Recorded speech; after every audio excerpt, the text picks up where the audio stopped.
Hey, what's up again, everybody? It's Robert184, 2RCBs from GundamReviews.net, and I've been under the weather all week, and I figured Sunday night, what better medicine could there be than a new episode of Gundam Age? I'm talking episode 25, perhaps the midway point of the whole series, so let's get straight on to the best of. As for a new category, definitely not Character of the Week. I'm going to give it to DK, who's demoted back to being a useless can of paint, and an empty and dry one at that, because of his poor supervisory skills, which allowed Asim to get his hands on the whole key to the whole episode, the special X-Rounder helmet that was found in the Dorado's head last week.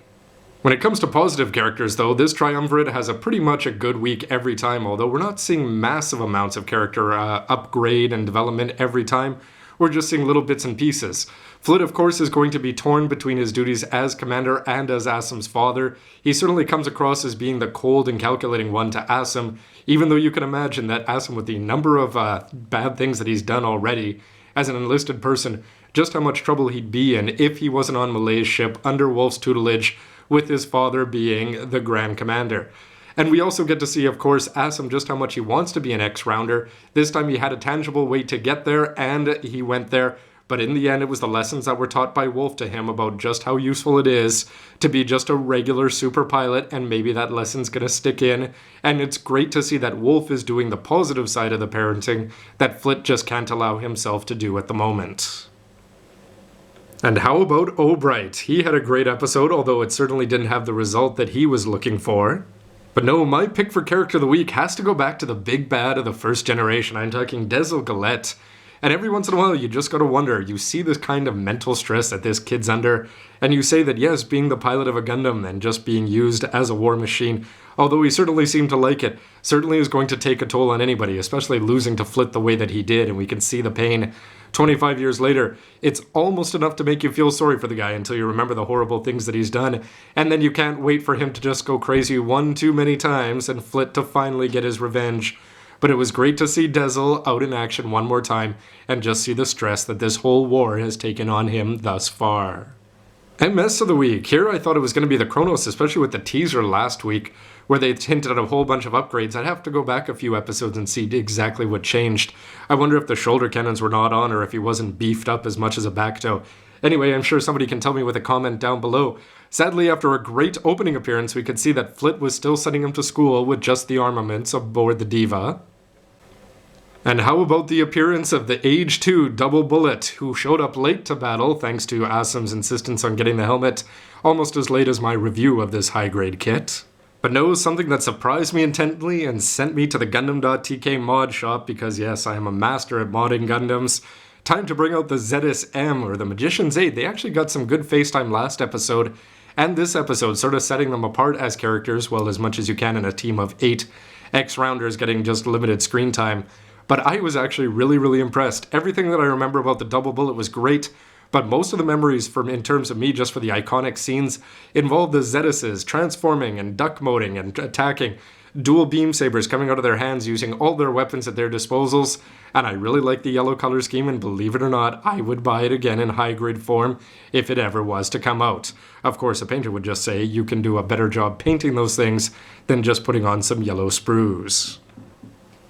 Action scene of the week certainly has to, for me, go to Wolf Eniakal, who in his G-Bouncer was able to show Asim, and hopefully this is going to be a bigger part of this story, and influence him and convince him that basically he can be a Garrett Ran as opposed to an Amuro Ray and everybody else, and that by being a superhuman pilot, that's still enough to take down a new type or anybody else who gets in their way like an X-Rounder.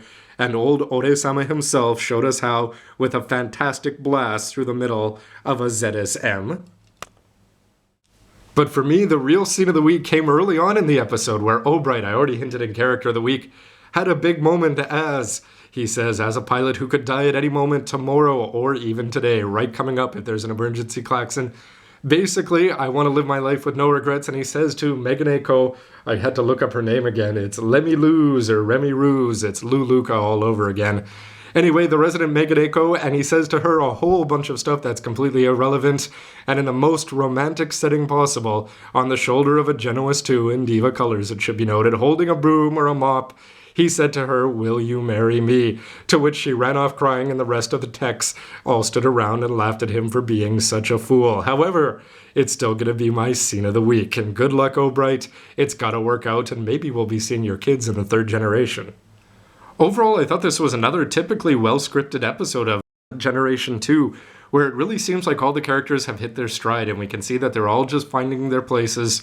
They can introduce new characters like Magician's Aid and even give time to kids like O'Bright and Let Me Lose and things like that, and it still doesn't detract from the overall story. I'm glad that Zahard is sort of having a reduced role, because having him meet Asim and say, "I never want to see your face in front of me again," and then they don't shoot each other and then they see each other next week does get a little bit old.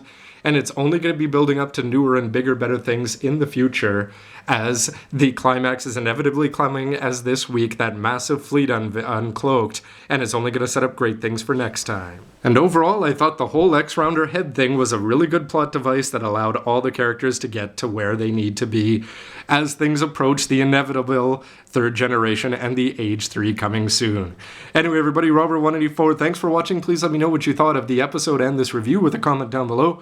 And we'll see you back here next week for another anime reviews with a few model reviews in between, hopefully. Anyway, thanks for watching, everybody. See you next time.